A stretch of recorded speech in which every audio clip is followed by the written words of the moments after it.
What's good, everybody, man? It's your boy, Mr. CDK Boxing Sports Talk Network. Listen, man, Bud Crawford recently made a statement, and they said that he said Sebastian Fundora was unbeatable. Well, I just seen Bud again, and Bud said that anybody's beatable. It just takes the right opponent. They had asked him about Jerron Boots Ennis, and at first he said Jerron couldn't beat him. I think he kind of came back off that statement. You know, I've heard his Bernie the Boxer, you know what I'm saying, one of Bud's closest friends, said that he think that would be a great fight, a 50-50 fight. But nonetheless, you know, how would that fight have played out against Fundora and Terrence Bud Crawford? We've heard Terrence Bud Crawford say that Sebastian Fundora has the cheat code. And we know what the cheat code is, folks. Being 6'6", you know what I'm saying, able to make 154 pounds with an 80-inch arm reach. That's definitely a cheat code. And when you look at Sebastian Fundora, it's not like he's cutting a lot of weight. He doesn't look depleted. He doesn't look like he don't belong there. He looks like he's in his right weight class. And it's crazy to say that this guy probably going to be able to make 154 pounds for a long time to come. You know, Sebastian Fundora, nonetheless, has gotten a lot better. I've always liked him as a fighter, but you can see the change, man, since he lost that fight to Mendoza. He's definitely not the same fighter.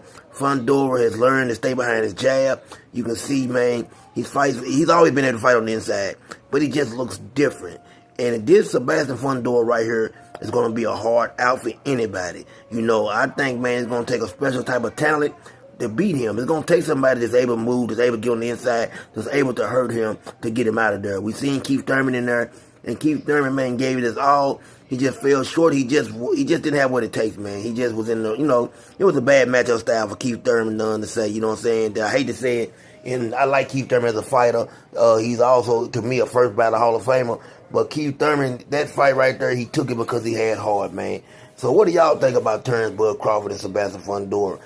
I want y'all to really think about how that fight would look, and do y'all think Fundora could have gave Bud real trouble? I think Fundora can give anybody trouble, man. I just think with his size and length, no matter what, not saying that Bud couldn't beat him, you know what I'm saying? It's hard to pick against Bud Crawford, man. Bud Crawford can make the adjustments. He's an all-time great, and he knows what it takes to get out there and beat anybody. But I believe anybody's going to struggle against Fundora. You know what I'm saying? And I can't wait to see what's next for him.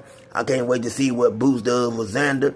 Because maybe, man, if Boots and Xander get this out the way, one of those guys, they'll get out there and take on Fundora next. You know what I'm saying? I think that's the fight to make. Or maybe Virgil Ortiz. And I ain't going to lie to you. Virgil Ortiz's style for me, to me, is tailor-made for Fundora. He's kind of flat-footed. Virgil Ortiz likes to come forward. I think, man, Fundora will stop Virgil Ortiz. That's just my thoughts on that, man. This is CDK Boxing Sports Talk Network. I'm out.